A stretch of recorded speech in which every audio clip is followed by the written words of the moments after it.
A sharp turn in the BART negotiations last night, leading to a strike this morning. Yeah, so things just hit a wall. Let's try to get the inside scoop on what's going on with our expert, Michael Yaki, because, Michael, there's a political side to this. There are laws. People are saying, you know, abolish the right to strike so that this won't happen. And then there's also the negotiating thing, and you've been, as a negotiator with Muni, in on how this works. Right. When it seems to have come down to a work rule issue, and the work rules are basically just the terms and conditions by which someone works. It's how often you have to sit at the desk and versus be on the field, those kinds of things. The problem is we don't know for sure exactly what it was that caused the breakdown. Did management really say all work rules are null and void and we're starting from the beginning? That would cause people to be upset. Still, the question is, and I think I think this is what all the public cares about, is why go on strike? Did you really need to push the nuclear button even in the face of that?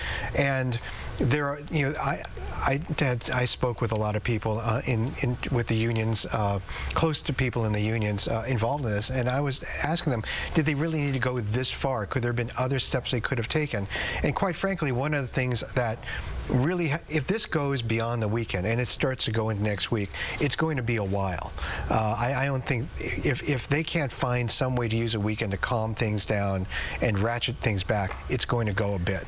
It seems there's been a breakdown in communication from the very beginning, though. For months, we've been seeing BART management constantly saying, we've got a contract offer out. The union saying, no, you don't. We don't have a contract offer. We're waiting to hear from your last proposal. The unions say, well, we're waiting to hear your last proposal. There seems to be just a disconnect on both sides as to what the real story is here. It's interesting because the union last night said, we basically have made all the economic concessions. We basically agreed with the framework that they proposed.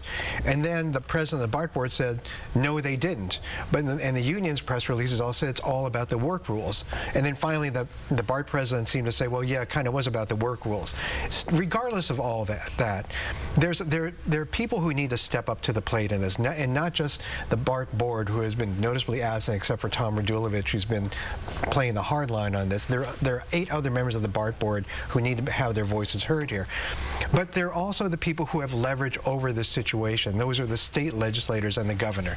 Because ultimately, BART now is a creature of state law. And if you want to try and change the game, if you want to try and say that, use the blunt instrument of law to replace basically collective bargaining, you can do that if state legislators and the governor are willing to do it. And the fact is, they can do it on both sides. You can have the blunt instrument aimed not just at unions, but also at management as well. That's what we did when we negotiated the charter reform for Muni so many years ago, which is that we had the union on one side, we had management on the other, we had the writing public and rescue Muni on the other, and we had to bring them all together. And we basically said, you know, we can let other people try and define what it is, or we can work together to define how we make this go forward. That's missing. Okay, so all these people were stranded this morning, taking hours to get to work. They're upset. They're Facebooking us. I'm so mad. Right. Are you saying that they should be putting pressure on lawmakers right now? Absolutely. They should be pressuring on the BART board members who they elect every 4 years, and they should be pressuring their state legislators in the state Senate and the state Assembly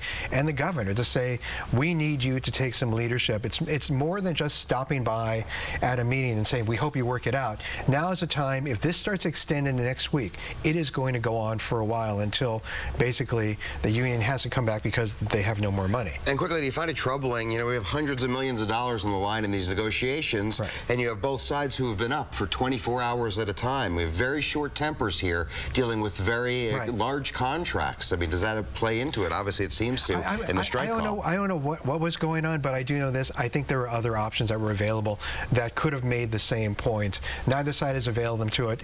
The public has got to make their voices heard at this point. Thank you, Michael. You want to weigh in with Michael, you can contact him and get in touch with him and read his blog at Yaki blog, or go to michaelyaki.com.